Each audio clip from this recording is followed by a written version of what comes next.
welcome you to another episode of the Global Latin Factor podcast, where we talk about, say it with me, Latino everything. I'm your host, Crispin Valentin. Thank you very much for being here. And today we have an amazing, super amazing episode because we have an amazing individual. He is a mentor, author of over 30 books, speaker, influencer, creator of many companies, organization. One of them, Miguel Martin Education Center, aka MMEC. How would you pronounce that? MMEC LLC. He's originally from San Pedro Soloma Huehuetenango, Guatemala. Yes, sir. It's a mouthful to say that. Yes, San Pedro Soloma Huehuetenango. Quetzaltenango. Huehuetenango, Guatemala. Yeah. Huehuetenango, Guatemala. Awesome. Thank you very much for being here. Thank you for taking the time. Thank you for the invitation. And we're going to go ahead and continue with a segment that I like to call Preguntas al Chile. This one's our rapid fire questions. Preguntas al Chile. Go ahead and do so right now. So you can check out the beautiful graphics Carter's put together. Maybe we'll throw the graphics or the bloopers or how my audio. I can't get the audio right today, but I'm going to get it right. ¿Estás listo? You ready? Yes, but I have a question to you. Yes, absolutely. How will you translate Preguntas al Chile? Yeah, I've done that before. Questions al pepper. ¿Listo? Yes, sir. ¿Tacos o tortas? Tacos. Okay. Corn tortilla or flour tortilla? Corn. Okay, so this one's going to be, and you're going to be familiar with this, tostadas o tamales? Tamales. But the Guatemalan ones. I was going to say, yes. Mexican tamales or Guatemalan tamales? Guatemalan, yeah. And what is the difference of Mexican tamales and Guatemalan tamales? Well, in general, the Guatemalan tamales is with the banana the banana leaf, exactly. Uh-huh. And the Mexican one is with the corn leaf. Yes. Even though Mexico, all the way to the south, they kind of do the Guatemalan tamales. Yes, they use, or they say that Guatemalans do their tamales. They do either the banana leaves or they use the corn, the leaves. The green ones, they wrap it with that too. Yes, yeah. yes. But in general, Mexicans do a small tamale, and Guatemalans is a bigger tamal. Is your tamale close to the one from Honduras, which is like a whole meal? Yes. It has different things? Yes. And what are some of the ingredients that you will find? Ooh, wow. I was not ready for this, but I will try. You're a pro. Okay, so one of the mains or some of the ingredients? Some of the mains. Both, just a little bit of both, one or two. In general, I will say that you must have, it can be done from rice flour or corn flour. Oh, wow. From both. Yeah, of course. We even have another one, a third option, which is from potatoes. Potato tamal. Potato tamal, yeah. It has a name, but it's from potato, completely potatoes. Gotcha. Another thing that it has is what we call a guiso, which is the main thing that goes inside, is called recado. Now, in Mexico, if you say recado, it's like leaving a message. Right? But in Guatemala, it's close to what you call mole. Mole. Yeah. It's close to that. Yeah, mole, right? Yeah, of course. So it's close Sweet to that. mole or spicy mole? Spicy. I like the spicy better. Yeah. Okay, continuamos. Mexican coca o jarritos? Wow. I will go for jarritos. Jarrito? Yes. Okay, and there's another one you might like. Mole de plátano or atole de elote? Oh, my goodness. These are Guatemalan dishes, by the way. So I will say both. You like both? Yes. Not going to take I don't options. like both. I love both. You love both of them. They're good. So let me, I don't know if I can. Yeah, of course. Go ahead. I'm from Guatemala. Yes. Right? But it's funny, I'm married to a Mexican lady. And I'm in love, like literally in love with mole. So I have tried all the moles. And if you ask me between tamal and mole, that'll be hard. Yes, and I think I will go for a mole. What tamal de Guatemala, right? No. You know, the Mexican mole. Yeah. But I'm talking about the tamal you would choose. Oh, yes. Yeah. But the tamal, I will go for the Guatemalan. Yes. That's awesome. Yeah, of course. I that's why I was throwing some of these questions in here, because I didn't know you were married to a Mexican lady. However, I knew that here in Texas, a lot of the cuisine is some of these, even if whether we want it or not. Right. Yeah. But I know you were from Guatemala, so let me throw a different ones for you. All right. Okay. Agua de horchata, Jamaica, o tamarindo. I will go for tamarindo. Yes. Salsa verde, salsa roja. Red. Okay. Roja. Churros or flan? Do you know what those are? Yes, I will go for flan. Okay. I'm not a sweet person. I don't eat sweet stuff. I like sweet stuff. Yeah. I like sweet stuff. I'm okay if there's no sweet. And Valentina, Tapatio, Cholula, hot sauce. Do you like spicy? Yes. I love spicy, very hot. So tapatio, no, I'm not a tapatio person. Valentina, no. So you like prefer the regular natural salsa? Oh yes, 100%. Mejor? Yes. Favorite vegetarian watermelon dish? Which one would it be? Because I know you're vegetarian. I'm a vegetarian. Yeah. So I will not say that there's a vegetarian watermelon dish because most of their dishes are with meat. Mm-hmm. But my favorite one in general will be beans, rice, and a salad or fruit. Nice. Yes. Awesome. You know, I knew you were vegetarian. I'm vegan. Yes. No. Or Mexican, but I don't eat any meat. I've been for 5-6 years. But you're vegan or you're vegetarian? No, vegan. Wow, congratulations. Thank you. Yeah. It just happened. I didn't choose it. It chose me. Who? The vegan life? Yeah, it did. So I have been 30 years vegetarian. Wow. 10 of these 30, I was a vegan. Mm-hmm. But because I travel a lot and it requires more discipline, you know, you cannot eat everything. Yeah. I have chosen to be vegetarian. That's awesome. Which I love. That's amazing. That's amazing. Okay, and the last one, and most of these dishes you can customize them to make them vegan or vegetarian. Yes. A lot of them. Conchas, the conchita breads, the pastries, the brown ones, the white ones, or the pink ones. Which ones do you like the best? You say you're not too much of a sweet guy. Right.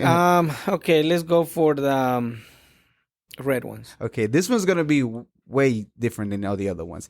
A conspiracy theory. Okay. When you heard, you're like, oh man, that has to be true. There's no way it's not true. Okay. Which one would that be? Truth or a conspiracy? A conspiracy theory, when somebody told it to you, it's like that. You know, conspiracy theory. I will go for the truth. I mean, the truth? Yes. Yeah, doesn't matter. No. You'd rather not entertain conspiracy theories? I do. Mm-hmm. I do, but if I have to choose, I go for the truth. Okay, that's fine. Yes. But I'm saying, when you heard it, even though it's a conspiracy theory, it's like, that could really be true.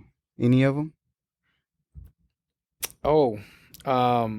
Whether it be alien, John F. Kennedy. John F. Kennedy's assassination? You think it was an inside job? Oh, yes. I can believe that. Oh, yeah. See what I mean? Oh, yeah. You know, and today, you know what? And I'm going to give you reasons why I will say yes. First, you either see movies. Yeah. Series. Today is like, it's documentaries. Today is like, whoever's behind those things, they are so open. Mm-hmm. So, yes. I believe you know, conspiracy theories today are real. Yeah. But they love to keep that title for some people. Because it doesn't, they still has that, like, it might not be true, so you're just like wondering.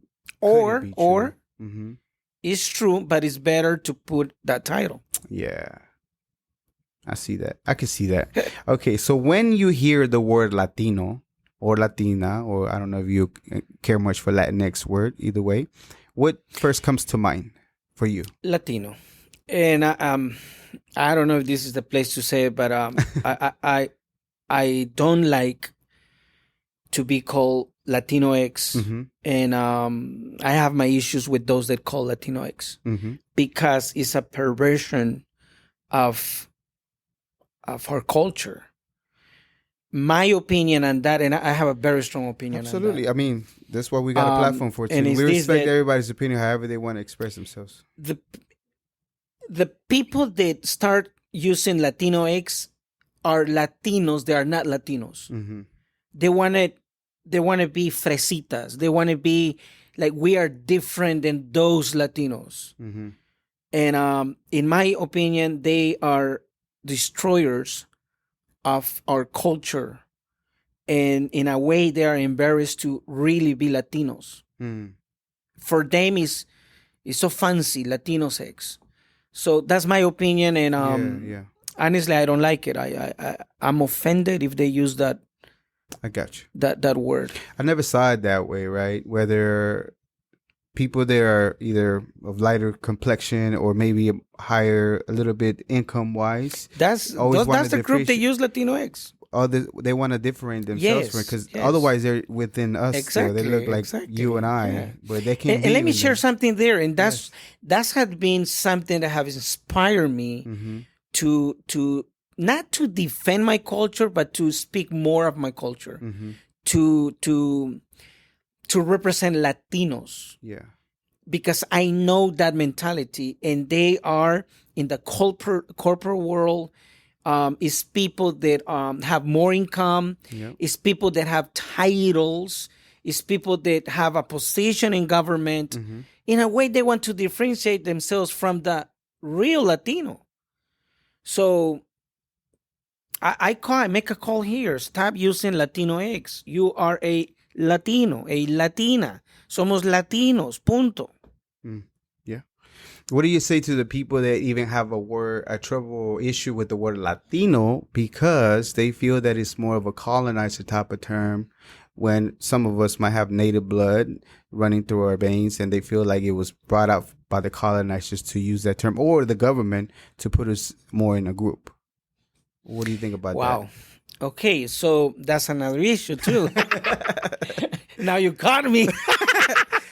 So there's another word. Yes. I don't know if you have it in your list there, and hopefully I'm not jumping ahead. Yeah. The word Hispanic. Yeah, Hispanic. Right? Yeah. So there's also a controversial issue between Latino and Hispanic. And yes, that's a possibility also. Yes, if you believe that you should not use that word, I'm okay with it, you know? So the issue is whenever they're trying to force you to use this word on you, even though you don't want to use Latinx, like you don't call me that because I don't want it. Right. You can call if you want to. Stop using it, right. But don't force it on me because it's not something that I. But I think in general that fundamentally Latino is a word that represents us, which is the Latin American. Latin America, Latam. Yes. So, and you're free to choose not to use that word, you know. But the question will be, what word will you use to say that you are from this Spanish culture, Hispanic culture, Latino culture? What will be the word? Yeah, that's true. What would be the word? I guess it will be regional after that, but I feel like sometimes. But then you also have the option of, like in my case, if I don't want to use Latino, then I will use a very close word that represents my origins. That in this case, it will be, I'm a Guatemalan. Yeah, I'm a Mexican. I'm a Colombian. I'm a Venezuelan. I'm a, you know. Yeah. Then you can use that word, but you're still a what? Hispanic? Yeah. Latino? Speak Spanish because you fall under the definition of somebody that's Hispanic, a Spanish-speaking individual, and you fall under Latino if you're from the region of Latin America. But if you will argue the Latino word, then I will argue your last names. Oh, yeah. You will be in trouble. Your whole DNA. Where you all been? Like, you know, where you been? But especially the last names, because last names come from these people that colonize us. Yeah. You know, the boss, el jefe, el patrón, the one that came from whatever. So if you want to start forming an opinion on this, make sure you change your last name. Denounce your last name. Yes. Change it. Become free. And please use one. In my case, I'm from Guatemala. Yeah. And our... used to. Nuestra raza, nuestra tribu. Yes. Our tribe is the Mayas. Los Mayas. Yeah. So, believe me, their last name was not Martin. No. Which is my last name. Oh, wow. I have another last name, which is Sales. Sales. And where's that one from? From France. France. So, of course, I went and looked where Martin comes from, where Sales come from. Yeah. The Martins comes from the U.S. Really? Yes, and it goes down or back there to native people. All the way to native people? Yes. Really? And the sales? Yeah. From French people, yes. And French people are, did I say French people? France people. Yeah, it's French some people, right? You know. Franceses, yeah. So they are mixed with a lot of black people. Yeah. So, but I'm okay. We're a combination of everything. We can't help it. 200. But you love Gonzalez, right? You love Perez. You love. Yeah, they do. Martinez. They do. What is your last name, sir? Camacho. Spaniard, originated from Spain. Exactly. And Gutierrez, I think, is Switzerland or somewhere in there. There you go. Strange. Okay, so but I still do want to take your take on the Latino when you hear the word Latino, because I think you brought up some really good things that I heard. When you first hear the word Latino, as far as for you, what does it mean to you? What does it come to mind? It's like it brings my culture to life. It reminds me that I have a presence, that I have a voice, that I have power. Gotcha. That I have leadership in my case. I like it. I like it very much. Okay, let's start the interview. I like to do these fun questions to break the ice and be able to be more relaxed as far as the questions that I have for you, because you have an amazing story. You wrote over 30 plus books. We'll get into all that. First of all, you mentioned earlier you're from Guatemala. Do you remember your journey over here? I was born in Mexico. I came over illegally when I was very young. I'm a citizen now. However, I made my way, but I kind of somewhat remember. Do you remember how old were you and how was your journey? I have an here? idea. Yes. I was underage and my dad brought me to the US. Of course, illegal. And that's how I started here. Yeah. So you were too young to remember the journey at all? No. Because Guatemalans have it tougher whenever they have to cross not only their borders and Mexico borders. It was difficult. It was hard. We had to cross the Mexico, and we went through a lot of trouble, a lot of issues. For example, we ended up with no money, a lot of thieves. We really suffer while we were crossing Mexico. Really? There's a lot of people don't want to talk about that part, because I think it's reality at the end of the day, right? Crossing not only Guatemalan border but the Mexican border in Mexican land. Oh yeah. They still have thieves. We don't it happens to our people too. Yes. But I know for a fact immigrants from Guatemala have it tough, because their journey still continues even to get to the US border, and you have to go through some of those things. So y'all got robbed a few times when you were there? Yes. We ended up with no money because of that. Wow. So it was very difficult. And was there any resentment that you held towards the Mexican people at that time? Yes and no. But, as you grow, you learn that there are things you cannot avoid. You have to confront them, move forward. And I am grateful that, I was able to cross Mexico. And today I'm married to a Mexican lady. So, and I love Mexico. But it was hard. Yes, it was very hard. Yeah. One of my experience, if you allow me to share. Of course. Apart from what I just said, we were very, very young when we tried one time to come to the U.S.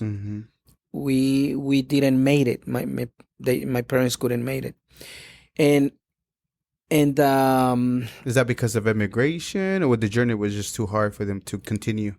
So I'm going to share you what happened. There was a earthquake in Mexico. One of 1985. 85, 86. Yeah, 85. 85, okay. And we were literally in Mexico City. So everything was affected. Yeah. In general, like the roads, everything. And we were literally in Mexico City.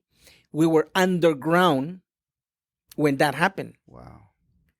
So nobody could continue to the north. Continue. Everybody started going, or in our case, we started going to the south. Mm-hmm.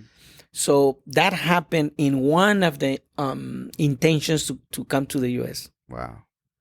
So that's it really impacted my life. There's a story in Mexico that is called I think it's called Los Tres Milagros, Mm-hmm. which was 3 babies that survived after days of the earthquake. Mm-hmm. 3 babies. They were the only ones. Mm-hmm. So I call myself the 4 miracle because I don't know if you know Mexico City. I don't know if you know El Zócalo. Yes. Okay. So you know El Metro goes underground, right? Mm-hmm. When the earthquake happened, we were underground in El Metro. Mm-hmm. And I was there with my parents. When that happened, everybody whoever can come out of that underground, they run outside. And I was left inside because I was sleeping. Wow. So my mother came back for me while the earthquake was going on. Wow. She decided to come back for me, grabbed me, and took me out of that place. So today, I call myself the 4 miracle. Yeah. So that's part of my journey to the U.S. Yeah. You remember how old you were? Well, the first time, how old were you? And then the finally when you were successful? Maybe 8. Yeah. 8. And when we were successful, maybe I was 11, 12. Yeah. How did it feel to get to the U.S.? Because I know when I was growing up, a lot of times it was hurry up to try to learn the language. And not to mention the kids being mean because you didn't know the language. And of course, just everything, like the people. Like I never seen a Caucasian, a white person, redheaded person, black person in my life. And all of a sudden I'm seeing them. And the first time I ever seen them is Carrusel de las Américas, the novela, you know? So it's like a shock. Right. And not to mention, sometimes you're even trying to suppress who you are because at the same time you don't want to be seen different. Do you run into those situations? Yes, 100%. You know, the color of the people, Mm-hmm. the difference of the country. We were coming from a very, very small town. So imagine we hardly see a camion in our life. In your life. So we were already impacted while we were crossing Mexico because Mexico was the newest thing for us. Yeah. Imagine the U.S. at our age or my age. Mm-hmm. So yes, I was impacted. I was shocked.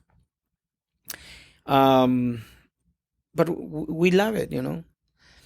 And I tried to learn the language. I couldn't learn the language at that age because I have issues at school and my family had issues that we had to go back to our country. Mm.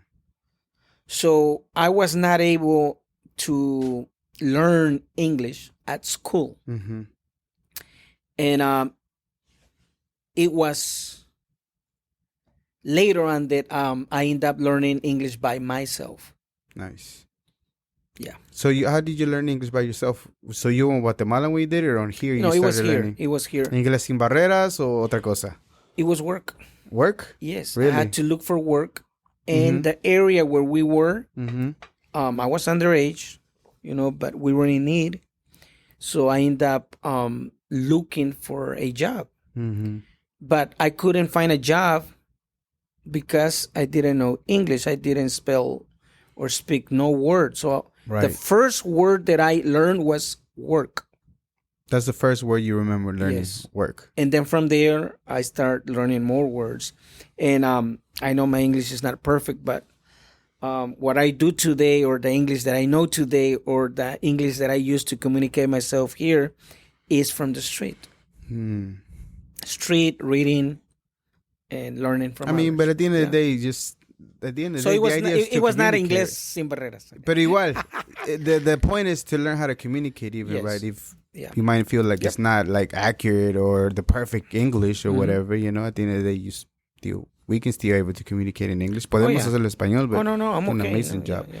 Okay, so starting out from humble beginnings, from cutting fruit to selling ice cream to cutting grass, doing all that. Where does one begin to start the journey of like, you know what, there has to be more than just doing this? Where did the light bulb moment go, the event that made you decide, you know what, I need to begin to do and focus on different things that led you to a journey of where you're at now and the things that you have accomplished? So it was a whole process. I have never shared this in no book, no interview, no video, nowhere, but I think I'm going to share it here. I appreciate it very much. So I met a young, I would say, I was around 12, I think, and I met this little girl or young lady, you know, and I liked her, but her father was a lawyer. So from that point, there was already a separation. Yeah. And even though, you know, that was, I was very young. So, but I remember that was something that encouraged me. I want to become someone in life so I can reach that girl. And that was one of the things that kind of opened my mind to look for something different in life. Yeah. Another thing that happened is that when I was able to come to the U.S., it was through or with my dad. But for some mysterious reason, he decided to leave me alone in the U.S. and he left. So you were young? Yes. How old were you then? Around 12. And he just left? Yes. Are you serious? Well, he was trying to teach you a lesson? I don't know until this day. He died, but so I don't know. Sorry for your loss. Yeah. But he never actually tell you? No, never. So he left me. And so I was kind of pushed to learn things in life. Then I had at that time, I had three brothers, one sister. And I had to take care of them. So I started working to help them in our country, including my parents, you know. Of course. But those were the things that really impacted me or encouraged me or pushed me to, you know, say, I have to do something in life. I have to become someone so I can, at that time, so I can provide, so I can help my family. And those were the main three things that really impacted me to say I want a different life. Yeah. And what were the first few things that you tried out that might have not worked for you, that you gave it a go until you started finding what actually worked for you? What were they? So, in general or? In general. I started a small business and it didn't work out. What was it? Buying used computers and phones and resell them. It's the Mr. Von On, recapture guy. Okay. He's from Guatemala. He was into computers too back in the day. So it's crazy how I like computers over there in Guatemala. I failed on that one. You didn't like it. Didn't just lead you nothing. There was.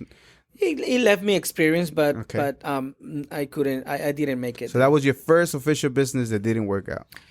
I would not call it the first official one because I call my first official business was selling fruits. Selling fruits, which I did well. My second official business, I will say, it was landscaping, which I did well. My third official business will be the one that I'm mentioning, but I failed. And then from there, I tried different things, including multi-level. And I did okay, but I didn't win more than just okay. Which ones were the ones that you tried at the time? Because there's Amway, there's, just name it. There's different ones. I will not name them. Okay. Because it was a few of them. Okay. But I did try multi-level. Yeah. Was there any experience that you got from there that seen something that helped you develop what you're doing now? I will say add to my experience of developing myself, but it was not like a big impact because that was not my real calling at the time. Mm-hmm. But if I will look for another main issue that impacted me and business, I will say that it was speakers, authors. Mm-hmm. And that's where I came to I will say the biggest challenge of my life. Because at that point, I decided to start writing. Mm. But I was working for a organization. Right. Which I didn't know that I signed something that said that I couldn't represent myself or do something by my own except of the organization. Mm-hmm. So I wrote 1 book, 2 books, 3 books, 5 books, and I couldn't publish them. Because of that paperwork that you signed for that company for a certain amount of time, or was it just while you were employed? While I was employed. So I had to make a decision. And the decision was you either forget about being an author and speaker, or you have to resign to your job and see what you can do with your books. And I did. I resigned. I fired them. You fired them? That's great. And what was the first book that you wrote for you, and what made you want to decide to write a book? I know that you were in there, but just everybody can probably take their story and make it, but there's only a few that actually get to do it. And not to mention the overwhelming things that go running through your mind, like, oh, what's it going to take? Like, I know I got a great story, but where do I even begin to start writing a book? So, when my first challenge there was that when I started writing, right, is that to begin, I didn't spoke well Spanish because I was from one of the 21 tribes in Guatemala. My tribe is called Canjobal. Canjobal, that's the name of your tribe. Yes, and language. And so my parents, they speak that language. So that's how that was the first thing I learned. Wow. So you speak 3 languages now, or you not so fresh on the I'm not fresh on the first one because I had to learn the Spanish one that became the main one. Yeah. And then I learned English, and I have learned a few other at least I understand other languages, including the first one, which I understand perfectly. Great. But so my first problem was that I didn't know much Spanish words. So I came to a friend and I said, hey, what do I need to do to write a book? What do I need to learn? He said, well, you need to go to school. I said, well, I can't. I ain't got time. Exactly. So he said, well, those people that write books, they know a lot. So find a way to know a lot. And that's how I learned that reading was going to give me the chance to know enough to start. So I started reading books. And one of the first books that I read was from Mr. John Maxwell, Bring the Leader in You, or Bring Out the Leader in You. It was in Spanish. And that book really changed my life because I learned words, and then I was also inspired to become a leader. Yeah. But another friend told me, you know what? You need to read a dictionary. So I went to the store. I bought a dictionary this side, and I started reading the dictionary like eating tamales or mole every day and night. And from that moment, I decided that I was going to read and read and read and read and read and read. So at that time, I was working from 7 to 5 p.m.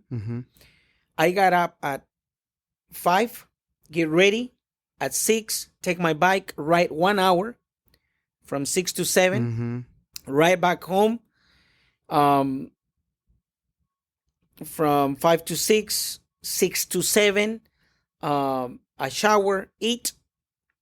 At 9 p.m., I was studying reading books to 3 a.m. for 1 year. Ouch. And that's how words start popping up out of my mind and brain. And suddenly I start writing. Just like that. Just like that. And what was the name of your first book that you wrote? Because now you have, I'm sorry for the interruption. You have over 30, but what is the exact number now? And some of them are within the team. Some of them not specifically yours, but some of them 31. 31 total. Yes. Nice. So the first one, I will say it in Spanish first. Claro. It's called Como Cristiano, Como Joven Cristiano Caí, pero me levanté. Which, if we translate it, it will be as a Christian, as a young Christian. I fell, but I get up. But I got up. I got up again. And the question is, why that book? Well, I was a Christian. In my opinion, I left the faith. And I was restored. So the knowledge that I have at that time, it was of the believing God, you know, of belief and of faith and your own religious concept. Right. And that was big for me, and it still is. That was my first book. So what I taught there, or in other words, I start basically writing how I fail, how I got up, how I start again, how I start believing in God and believing on His Word. That was my main concept of the book. Yeah. Which I had the intention to inspire other young people that had left God or the church or the faith. Got it. That was my first book. And how did you figure the other stuff? Like, now you got the part where you can write, words are coming out, but where do you go to take the first step to try to even learn how to publish a book, what even publishing means? All right.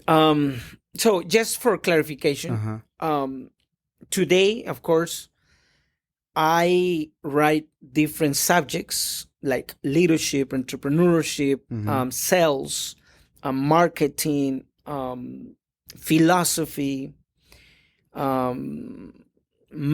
finances, personal finances.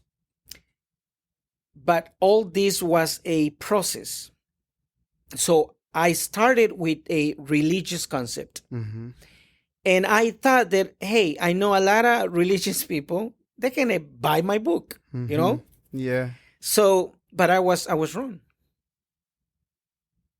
Do you think nobody bought my books? Do you think because from our faith, from our church? Because do you think because your intentions was, even though you were inspired, you thought it was going to help people, but the monetary part was the thing that you kind of sort of wanted to do too, that maybe it didn't work out, or just for whatever reason the Christian was not able to welcome you with that book?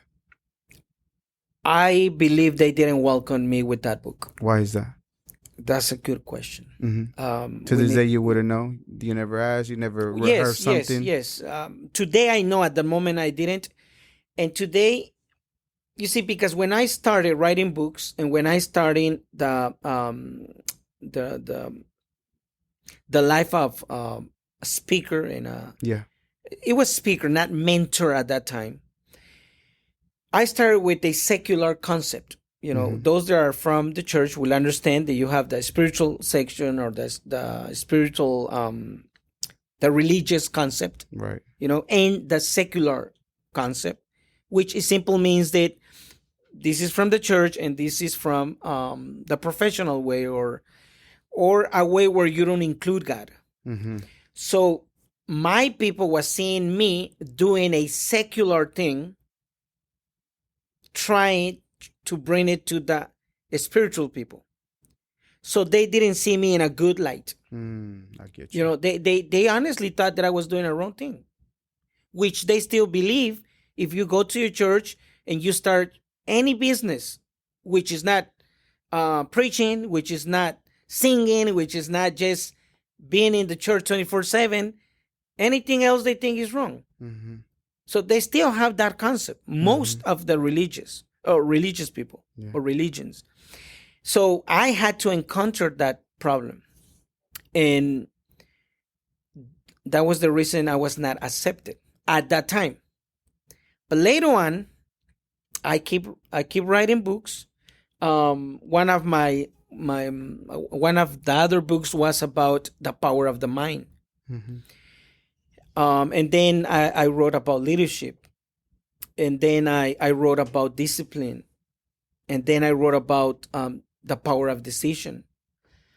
And I noticed that I was welcome in the secular, because I didn't know who was your target audience at that time, or your audience. Exactly, my mercado, your market. My market. Mm-hmm. You know? So I learned it while I was writing my books. And I learned and see that the secular world were open to my writings, mm-hmm. which are based with the Bible, on the Bible, on a Christian beliefs. Mm-hmm. So I say, okay, so let me try. Let me go and keep writing for them. And they have welcomed all my writings, including the first one. Wow. But today, of course, now they welcome me. My church welcomed me. People of faith welcome me. They welcome me. They like me. They love me. Because now they say, oh, look, we have someone that believes in God, a person of faith who is successful out there, and praise God and praise the Lord.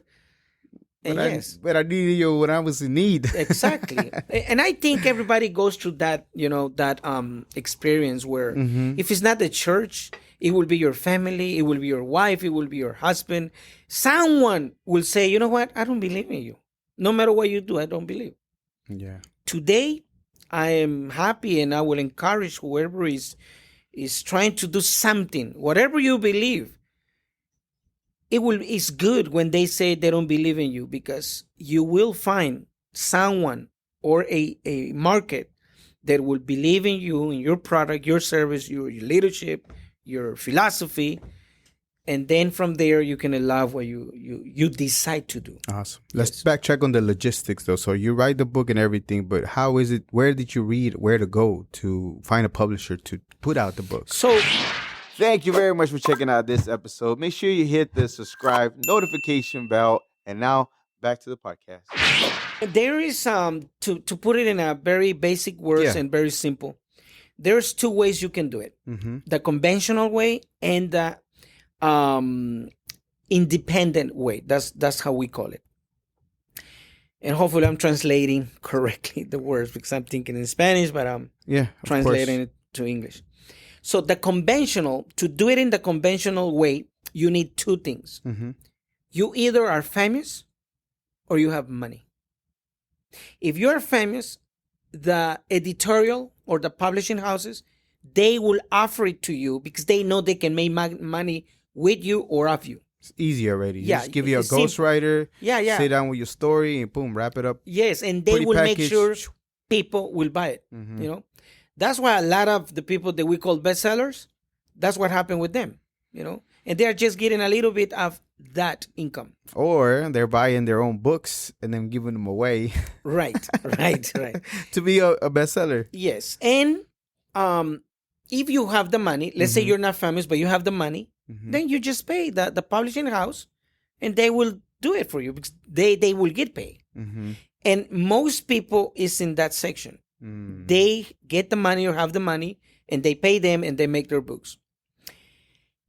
And the other option, which is the option that I start practicing, was the independent publisher or independent publishing, which simple means that you do it yourself. Mm-hmm. Now, there are different venues that you can do it yourself. One is there's also agencies which understand the concept and they help you with a minimum amount of money, which is a way that I recommend because you can afford it. It's not complicated, and you will make money if your writings are good and if your writings are welcome. Second option is you can do it yourself, but you have to learn all the process. For example, one of the the ways you can do it is you can publish your book in Amazon. All right. And I can say it to you, and you can say it to me, and I can say it to your public, but you need to know how to do it. Mm-hmm. Is one thing to know that, you can take a flight to Los Angeles, but how to reach to the airport, how to buy the ticket, what time, this and that, you need to learn it. Either someone guides you or you need to learn it. Mm-hmm. So there's also those two options. And there are other options that you can do yourself independently, but you need to learn the process. Yeah. And once you learn it, you just repeat for your next books and next Basically, yes. Mm-hmm. Basically, yes. So that's what I did. I did search for help. I searched for publishing houses. It was too expensive. Mm. So I said, okay, if I cannot do it through them, I'm going to learn how to do it independently. And it took me, in my case, it took me years. Because remember, I started writing in I think I started writing in 2000. And when was the first book that came out? What year was that? Oh, I don't have it exactly right now on my mind, but at least it took me like 7 to 10 years. 7 to 10 years. To learn how to publish. Learn. Yes, because today there's so many options. Yeah. And very, I would say, simple options if you know how to do it. But in my time, even though it was independently, you have to learn it. And it was a long process. It was so many requirements. Yeah. Apart from the system, there was a lot of requirements. Mm. And I had to learn all that to publish my first book. And finally, how did it feel to get the feeling of your first book? So let me tell you what I did, and this may help people, The first time that I had the feeling of how, when you have a book, or at least a copy of your book, mm-hmm. I went to, it was called Kinko's. Yep, I remember that. You remember? Mm-hmm. Which is today FedEx, right? FedEx. Yeah. So someone told me, hey, have you written your book? Mm-hmm. Yes. Where? Where? In a book note. Okay, you need to put it in the computer. And I said, what is that? Wow. You imagine in those days. Yeah. And I say, okay, so let me start doing it. So I wrote it first in a notebook, and then I had to write it in the computer. Mm-hmm. Those big computers of those days. And finally, I had a copy on the computer. But at that time, I was still learning how to publish it, a real book. Mm-hmm. So this friend said, go to Kinko's. Just tell them you want a copy of this file. So I went to Kinko's. I said, I want a copy of this file. Wow. And they make me a copy. And I say, can you please make this look like kind of like a book? And they say, yeah, we can try. And they did it. Just like that. Just like that. That was the first time that I say, wow, okay, I'm moving forward with my book, And it looked like a book, but it was not a book. It's not a book. So that was the first time that I had a good feeling, a satisfaction that I was doing something in the direction of being an author, of writing books. Then I learned, I don't know if you know, but today, a lot of people can go to Amazon's or other venues. But before Amazon, it was different agencies and different organizations and ways of doing it. So what Amazon did was that they bought all those, some of these companies. The smaller ones. Right. And in those times or those days, they were also trying to survive with the independent community. Because it was not, it was like, it was good for us, but it was not good for them. Because there was not a lot of people believing in that concept. Yeah. Today, it's a great business. Yeah, it is. So that's part of my story, how I start writing books and how I start publishing a book. That's amazing. Yes. And when do you, after doing that process, it seems that you learn how to organize, how to create organizations. You created. Yes. So how did I learn or how I started? Both. Okay. So let me share here a little bit of story to come to that point. Mm-hmm. So I start being a normal employee. Is that the word? Yeah. Empleado? 9 to 5, yeah, employee. Yeah, okay. Employee. Mm-hmm. Yeah. And I was just a normal worker in a mobile home company in 1995. Mm-hmm. Let me correct that part. I started working in landscaping in a company. Mm-hmm. One person one day saw my work and said, "Can you come to my house and do something for me on landscaping?" And I say yes. I went in a weekend. So I was working in the landscaping company during the week. And in the weekend, I went to his house, which was a millionaire guy. Wow. He said, "I like the way you do your work. I have a company, a mobile home company. We do this and that there. Would you like to come and work for me?" I say, "Yes. I will pay you a little bit more." I say, "Okay." So I went. You don't have to be in the sun. Exactly. And so he moved me from the landscaping to his company. At that company, they put me to start cleaning, like literally, cleaning, picking up the trash, and moving things here and there. And then the owner, said, "I want you to put this guy on the on checking, cleaning and checking the quality of the parts." Inspector. Yes. And he put me there for maybe 2 years. Basically, I was growing. He wanted to develop me. And this is a real story. Mm-hmm. The managers and the leaders that were there, which were Latinos, they got jealous. Because he was the owner, not the manager. The owner was always checking on me. And he was happy with my work. So I don't know what happened, but I think the committee or the committee of the company, the executives. The committee? Yeah. Whatever report they got from me, they decided that they were going to fire me.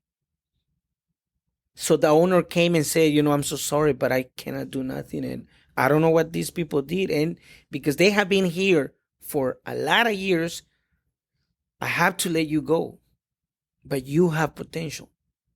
Don't ever stop believing in you." Yeah. So I was fired that day. Where do you think that comes from? Because you're not the first one, and there's a lot within the Latino community, Mexican community, Guatemalan community, whatever it may be, that it gets that weird thing of like we do not allow each other to. It's a culture thing. It's like we have it there like a tattoo. ¿Cómo se dice tattoo in English? Tattoo or like a stamp there. Like a stamp, tattoo. Yeah, we have practiced that so much that we don't even notice. We get jealous if you grow, if you have successes. It's like me. I have programs like yours too. But I'm happy that you have your program, that you are growing, that you are bringing these stories to the community. I love to see people grow and have success.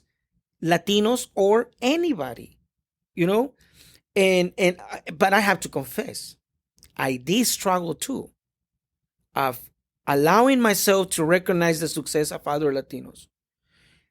I had to learn to celebrate with them, even though I was not invited. What was the benefit for you at that time, whenever you did that? And what that made you change your mind? Well, again, I learned it. So I didn't came one day and say, "Oh, I'm going to celebrate the success of John or Peter or Latinos," right? No, I learned it. And I want to say this from the Anglo community. I learned it from the Anglo community. at least in my experience, I saw that, they celebrate together the success of others. And then, of course, reading books, listening to so many trainers and speakers. And I love the concept of mentors. So through them, I learned the concept that if you celebrate, you yourself will grow and have that or more success. So the benefit, whether you It was realize very it or not, personal. was growth. Oh, too. yes. That's amazing. Yes. So you get fired. I got fired, but this is the best of the story. Hallelujah, that I was fired. Amen. Next day, I went to the corner, literally, to wait for someone to pick me up. To go work. And someone came and said, "Hey, you want to work for me?" I said, "Yes, sir." "Oh, you speak English?" "Well, a little bit, poquito." Do you speak? Yes. Do you speak English? Yes. Do you have papers? "Well, I can work legally." And I did. And I can explain later how I became legal. It was a process. It was not like the resident, but I did have something that allowed me to work. Nice. And he loved it. He loved it or loves it. He loved it. And then loved it. And then the same day, he said, "Please do this for me. Can you drive?" I say, "Yes." "Okay, go and do this for me." And I say, "Are you sure?" "Yes." Take the truck. Wow. So next day, I was already employed again. And I was making like 3 times more than what I was making in that place because the owner was a roofing a roofing company owner. And he put me in charge of almost 100 persons. Because you knew English, some English. Yes. And I also believe that I was developing leadership, So I got a great job. Next day, I was in charge of a company. Nice. And later on, I moved to another company, a roofing company. And then I got a proposal from a small company, but related to religion or spiritual concept. And they say, "You know what, we would like you to help us here and we can pay you." And I help them to develop their group and their church. And then another organization saw that on me and they say, "We would like to hire you." And for 20 years, I was hired by different organizations, profit and nonprofit, to develop their people. And I grow so much. I became a leader. I end up being executive. I end up being in boards. I end up being representative of these organizations locally, then on the state, then national. And then one company saw my potential and they say, "You know what, we want to send you to this country, that country." And I start traveling all over the world. Until one day, I said, "There's no more place for me here."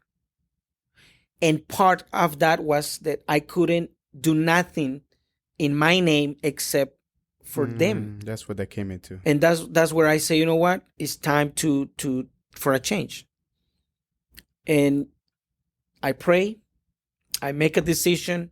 I went to the board and I say, "Here's my resignation letter. Thank you very much. I'm gone." And I left.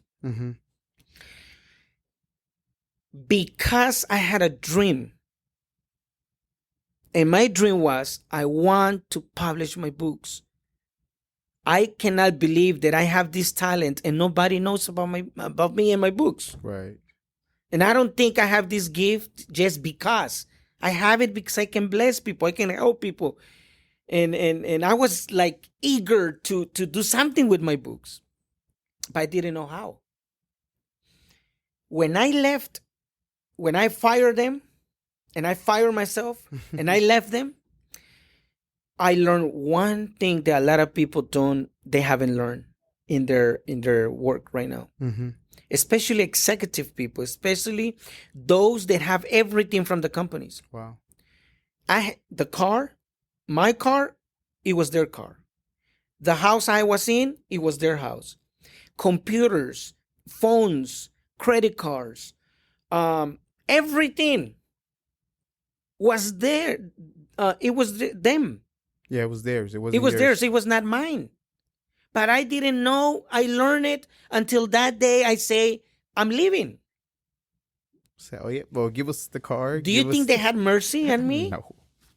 They're going to take everything. Incredible. They forgot that I was working there for a lot of years. Mm-mm. And I know you can laugh on this, and I will say it in Spanish, and you can translate it. Okay. Claro. And or you can choose not to put it in your podcast. We're going to keep everything. Okay, so I learned, aprendí. You learned. Que lo único que era mío hasta ese punto. The only thing that was yours was. Eran mis calzones. His underwears. His undergarment is the only thing that belonged to him. Hasta los sacos eran de ellos. The suits were his too. Increíble. The suits were theirs too. He didn't have but his underwear. That's how I started. From zero again.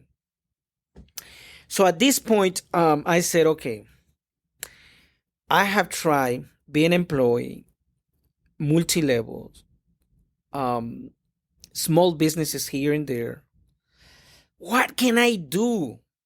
I don't want to go back to the same life. I don't want to go back there.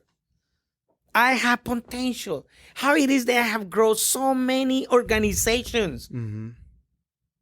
So I think I was like that, like for 1 year. No work, no income, no nothing. Broke. Sorry. You good. And struggling. Why I decide to leave my job? Why? And I was also married. So imagine, you know, all that together. The wife wants to know what you're doing. It's a year you haven't worked. So my question, and I believe in the power of questions. Okay, I'm not the one that came with the power of questions. I learned it from others, and one of them is Tony Robbins. I learned from him the power of questions. And today, I love the concept. I write about the power of questions. You know, if you can just learn how to ask, or not even how to ask, just to ask, you will learn how to ask. And then you will get answers on your questions. Mm-hmm. So I start asking myself, how can I become a leader? How can I have influence in people? How can I bless people? How can I bring help to people, resources to people, and have my own income, my own happiness, satisfaction? And how can I create a legacy if I die? So for 1 year, I was thinking, praying, reading, no answer. So I said one morning, it was 3 a.m. I call it in Spanish, la hora del gladiador. Mm-hmm. The time of the gladiator. Yeah. Because I have a concept of being a gladiator. Un gladiador. Mm-hmm. I am un gladiador. So I couldn't sleep that night. I was awake 1 a.m., 2 a.m., 3 a.m. I asked God, how can I become someone that can bless this world? I want to bless the world. I want to explode my potential. I want to have satisfaction. I want to make money. But I also want to make money helping people. And if I die, I want my name to keep speaking for me. How can I create a legacy? And God spoke to me. Mm-hmm. Now, don't ask me if it was a dream, a vision, or he physically came and spoke to me. Or a whisper. I cannot explain that part. Mm-hmm. I can only say God spoke to me. And this was his message. He said, Miguel, education. Education will give you satisfaction today, will give you the opportunity to help people, not only on this earth and time, but also for eternity. It will give you money. And if you do it well, you're going to create your own legacy. And that morning at 3 a.m., my first organization was created. Miguel Martin Education Center, MEC. MEC. And that's how I began my first organization. And you started building it, made it an LLC. Oh yeah. And then now you have a website, you have everything else included. Yes. And you have to learn that yourself. Do you have people too? Yes. All that is you. Yes, I started, and you know, in everything, the first thing will take time. You know, to learn it. I look for help. I was helped, and I ended up creating which today is MEC, Miguel Martin Education Center, where we do three things. You know, we believe. I will say it first in Spanish. Despertando conciencias, educando líderes, educate leaders, and creando nuevos futuros. Create new futures. Ese es nuestro lema. That's our team. After I got the name, or I was inspired to create it, to start the process of creating, which today is a very, very important organization in the United States for Latinos. You've been awarded pins by NASA, the White House. Yes, sir. Is that because of the work that you have done? Yes. As a leader, helping Latinos, our organizations, our platforms, and you know those pins, you cannot just get it. Can't buy them on Amazon. No, or you cannot just go and fix a picture in Google. You know, you have to do something to call these organizations or the government attention. So yes, it's because of what we have done through our organizations for Latinos that I have been awarded with different awards. How long has your company been in formation and going? Officially, 7 years. 7 years. But I will say around 10 years if I include other periods of time. And when did you start noticing where you were getting attention from the government and different organizations to know that you were doing? And what are some of the examples that they gave you, they told you about? They're like, hey, this is the reason why we're coming to you, because we see what you're doing. So whether it be an individual. First I want to clarify one thing. Why the second part of why MEC. So one day, I was already an author. I was already giving conference and speeches and talking, sharing my concept. But one day I saw that there were two groups of Latinos. The professional ones, the successful ones, the rich Latinos, and the common Latinos, the poor Latinos, the normal Latinos. And I say, these two groups are separated. Yeah. So I say, how can I bring them together? And I started what we call today Conferencias MEC. So I say, okay, this group of Latinos needs the resources, but they cannot pay it. And they need these resources to be successful.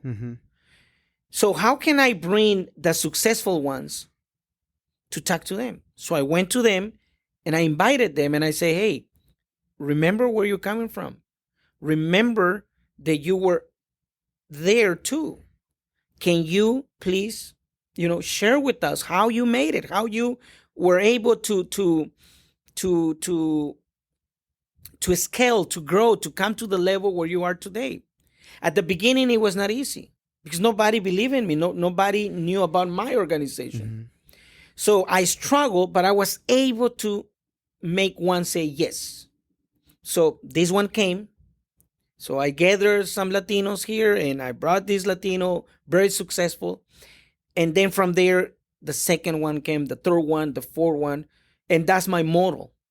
I bring to my platforms Latinos that are successful, very successful in the community, in the corporate world, in the finances, in government, in whatever area that the Latinos having success, I bring them to our platform. So that's how the educational part growed and developed through the MEC conference that we held today. Nice. Did I answer? And as far as, and that's what got attention from you from the government and other organizations? Yeah. So the reason I was sharing this to you is because that was how these people saw what I was doing. Mm-hmm.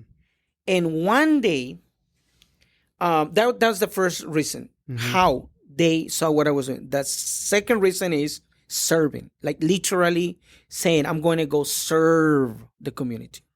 So I started serving the community.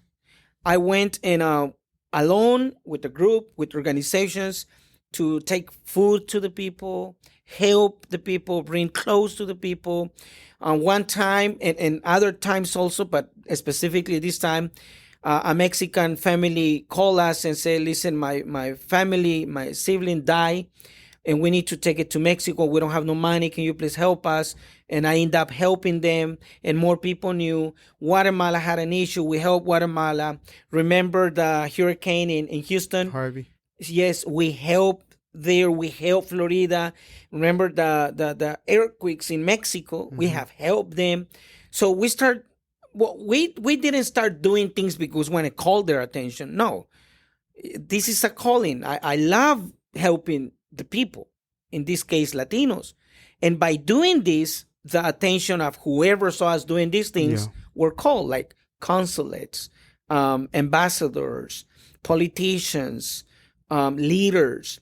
So one day, this is how I end up in another levels of recognition. Mm-hmm. So one day, a friend called me and said, Miguel, do me a favor. Please allow this lady to speak in your platform, in your conference. And I will be honest to you, and I say, no, I don't know the lady. Yeah. We have said that we will only bring people that we know, and we will bring people that are proven to be successful. And he insisted, please, she needs your help. She needs your platform. She needs to reach people. Okay, so what does she want? I'm going to do it only for you. Mm-hmm. Well, she's helping little kids. She's helping the community with this and that. So she just want to come and present it to the people. I said, okay, let's do it. I allow her to come to our meeting, to our conference, and she spoke. And she asked for help, and the people responded. And that was it. Months later, she called me back and said, Miguel, I just want to say thank you very much, because that opportunity really helped us. So today, I no solo quiero. I just don't want to say thank you. Mm-hmm. No solo quiero decirte gracias. Or in other words, I want to say thank you, but also I want to ask you, how can I help you? And I told her, lady, thank you, but at this time you cannot help me. She said, why? Oh, because what I'm looking, you cannot help me. So what do you need? And I say, I need either a senator or a millionaire person. Say, anything you need, I can get it for you. So I say, what? Yes, I can get it for you, because I was looking for speakers, and I needed that kind of people at that conference. She says, "Don't worry, tell me who you want of the senators, and I will bring it to you." I was shocked. Did she deliver? She said, "Give me 3 days." It was not even 24 hours. She called me and she said, "I have the person." Why do you want to have that particular person in your platform? Because I needed the story and the concept of this Latino at that level, which I didn't have access to. Because you tried, they were not giving you the time of day? Yes, remember, there are levels. Mm-hmm. And there's ways to reach to certain people. And I was not in a level to have access to them. So she said yes, and she delivered. The person came. It was great. Awesome. Then this person liked what I did, that I invited him to our conference. Mm-hmm. And then he said, how can I help you? And that's how the doors were open to other levels of leadership opportunities and recognition. And I will say that was the line how I reach to different organizations, leaders at Washington, D.C., La OEA. I don't know if you know the OEA. Sounds familiar. Son las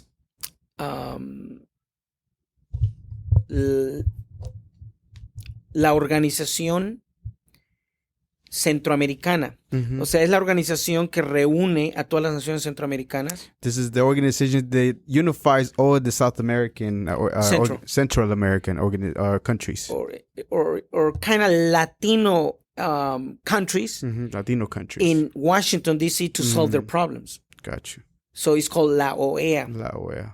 I heard of it before. Yeah, it's a big organization. So I was invited to that organization because of all this work. I was invited to represent Latinos to the headquarters of immigration in Maryland. Oh, wow. I was, and not just invited, like, come and take a picture. No, we were in committees, or pronúncialo. Committees. Mm-hmm. Representing Latinos. And we went and discussed issues of immigration and visas and things related to immigration. I was invited also to the White House. To the White House, first I was invited to the Capitol, then to the State Department. I was invited to the Congress or Senado. Mm-hmm. Senate. The Senate. The Senate. And then finally, I was officially invited into the White House, mm-hmm. which is different. Yeah. So the White House is not the other departments that I mentioned, And again, I was in a committee, to discuss issues of Latinos and problems of Latinos. And I was able to share my understanding and opinion and how to better things for Latinos. Wow. And I always love to say this, there's the East Wing and the West Wing. Mm-hmm. And we were invited at the West Wing, which is the president office, the vice president office. And we were there with their representatives, and it was a big, big and great meeting. Amazing. So thanks to this concept of education, thanks to the concept of serving, and I will also honor thanks to the concept of Latinos, because it's funny, and I don't defend Latinos because of my awards and where I have reached. Even if I will not be awarded, even if I will not reach these positions and areas, I will still do it because I really believe into it. Mm-hmm. And just to add to this, the latest things that happened, I was in Mexico. Mm-hmm. And to be honest, I was not expecting this invitation. So someone contacted me and said, Miguel, we have seen what you're doing, and we will have what is called in Spanish, La Cumbre Mundial de la Equidad, de la Educación, de la Cultura, de la Igualdad y de la Paz, with delegation of all the world. Wow. Where? Not just in Mexico. It was in the House of Senadores, in la Cámara de Senadores of the government of Mexico. So, I'm honored. I'm grateful. I'm happy. I'm satisfied. I'm happy, and I'm inspired to say that thanks to Latinos, mm-hmm. I have been able to serve and to help and also to accomplish my own dreams. And if you allow me, and it's up to you on your questions. Go ahead. One day, and I just want to share this as a lesson to anybody or everybody, any who wants to learn or everybody that wants to listen. Mm-hmm. A lot of times we ask ourselves, why he's having too much success and not me? Because maybe you are doing something, but nobody recognizes you. Mm-hmm. It's simple. It's not your time. When the time comes for you to be recognized or to applaud you or to someone to say thank you, it will come and nobody can stop it. So I went through that feeling. I saw how my friends were being recognized. And in my opinion, I was doing more. Mm-hmm. So one day a friend, he told me, Miguel, don't worry, man. Just keep doing what you're doing. It's not your time. It's not your time. Yes, it's not your time. When your time will come, nobody will be able to stop it. Mm-hmm. So 1 year, 3 friends were being recognized, big recognitions. I was hurt. I'm confessing, I was hurt. And I say, okay, it's not my time. I will accept it's not my time. I applaud them. I say, man, great for you guys. It's not my time. And they hug me and say, man, your time is coming. I went back to what I call at that time my office, which was the garage. Mm-hmm.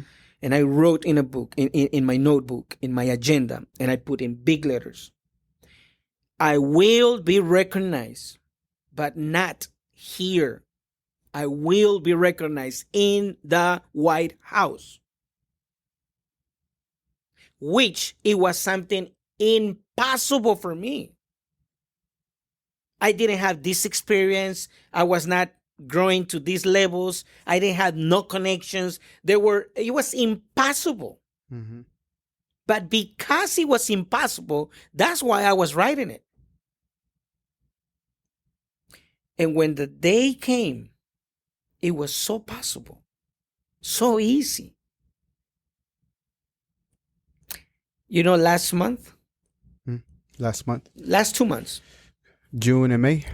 June. Mm-hmm, June. So last month, Mm-hmm. I received a call. Big leader. Hey, Miguel, we can have this event and we want to invite you again. Okay, where? The White House. Friend, I'm so thankful, but I think I cannot make it this time. So I want to put this in the perspective that now I have the honor in a way to say, thank you, but I will not come. I'm not able to come. Mm. It's amazing, how to say that you're a little bit, got things going on now for you that you're able to, even though you wanted to be there, you did that. Maybe somebody else can get that opportunity for you. Yes. So of course I was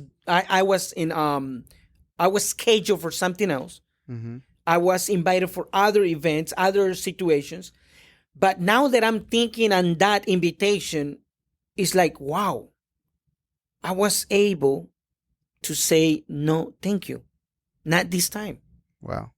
So, and that can happen with money, with your goals, with your vision, your desire, with your desperation. Even with marriage. When it's not your time, it's not your time. But when your time comes and is your time, nothing can stop it. Yeah. So that's part of my story, and I'm so happy.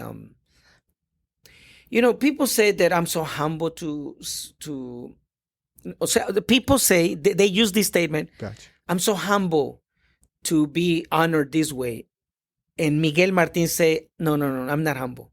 I'm proud. I'm proud that I have grown and developed and come to this point or these levels of leadership, influence, results, because it's possible. Yeah.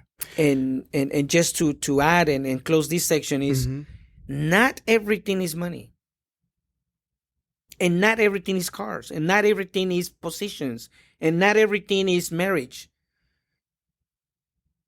I want to leave that clear because a lot of podcasts promote the money part. Mm-hmm. And a lot of people they have a lot of potential and they have a lot of leadership and they have a lot of success in other areas. They think that they are not successful because they are not the millionaires or they are not the billionaires. No, maybe that's not your call. So I always ask this, especially, and I have thrown this question to millionaires and to billionaires. Can you please put your hand up? Who of you have been invited to the White House? Who of you been recognized for helping your community? Who are you have written 20 books, 30 books, or 50 books? Who are you are impacting with education, with pay and with no pay? You hardly will see one hand up there. See what I mean? Mm-hmm.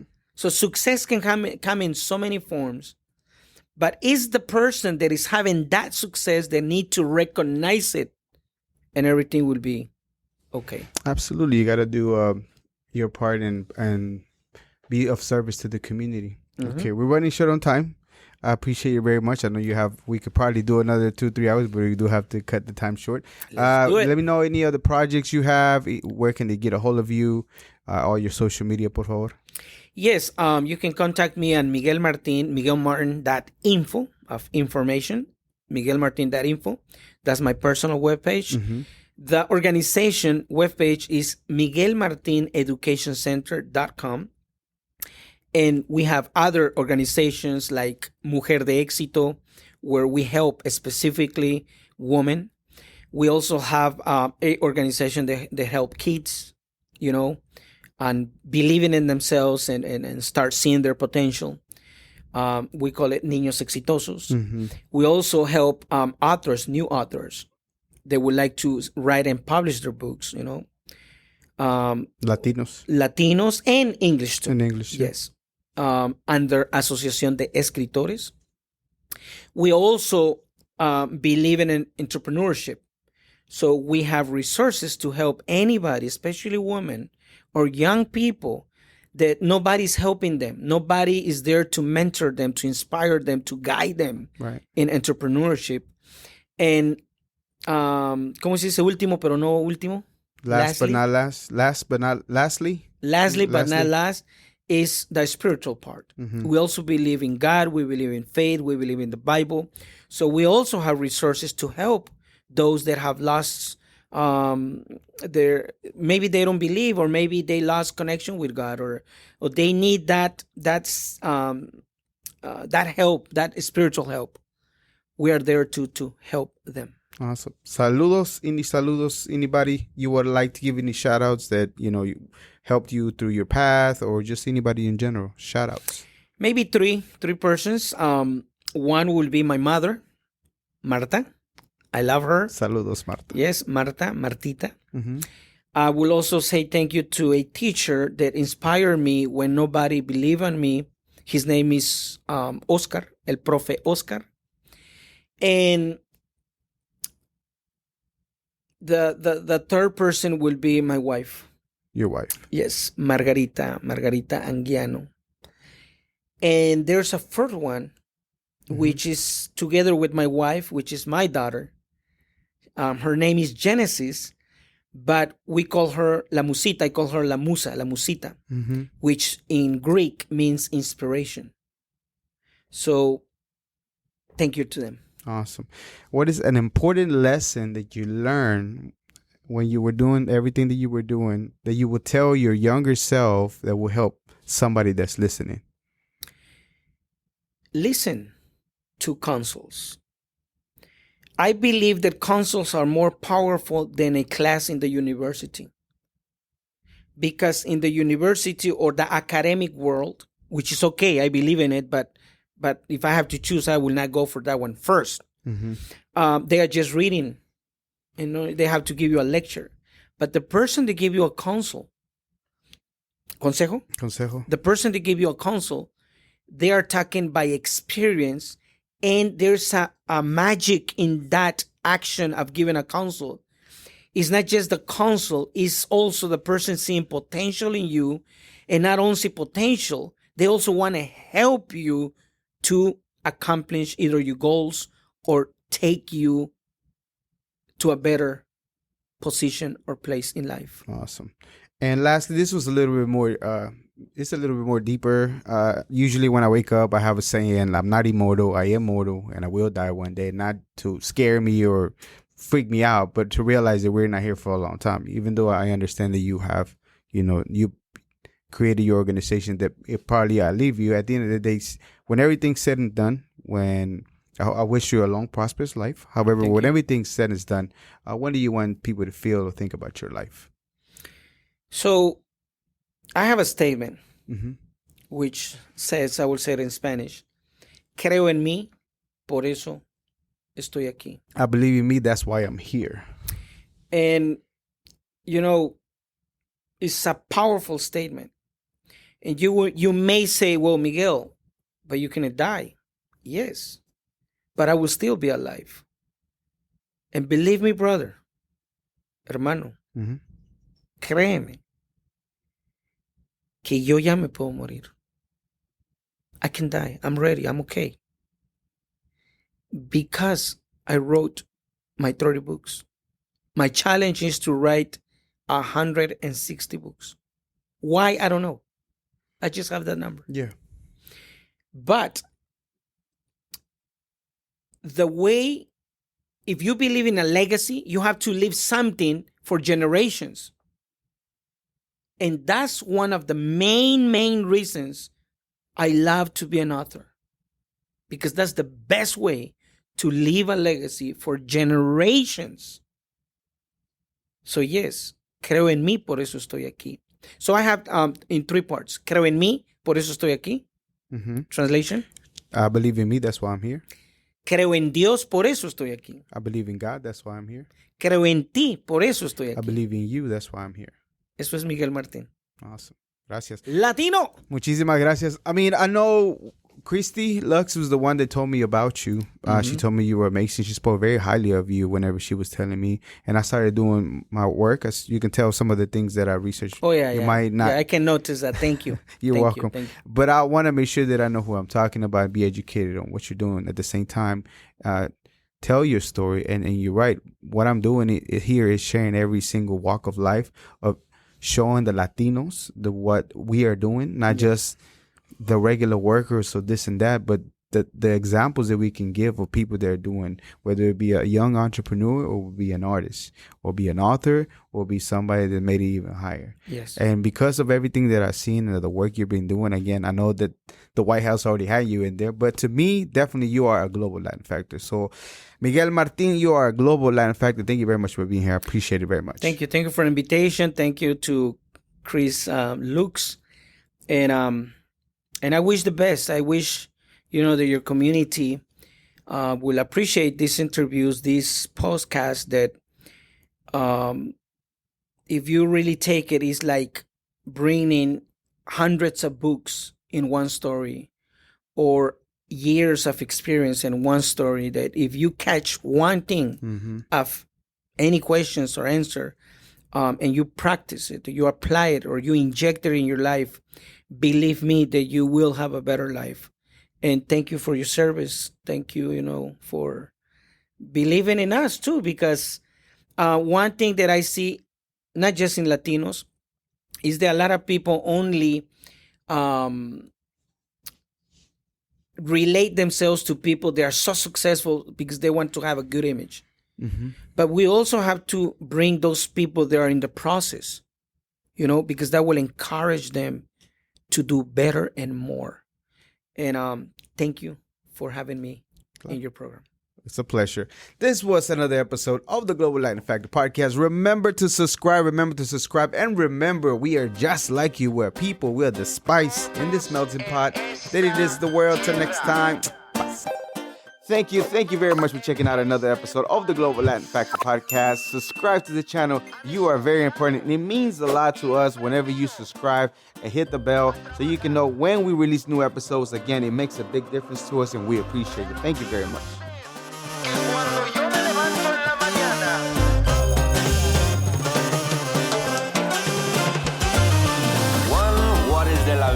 Folks like it, pero but in fact is a flamingo. Coming to Havana and from Puerto Rico. On a pirate ship, you don't know where do we go.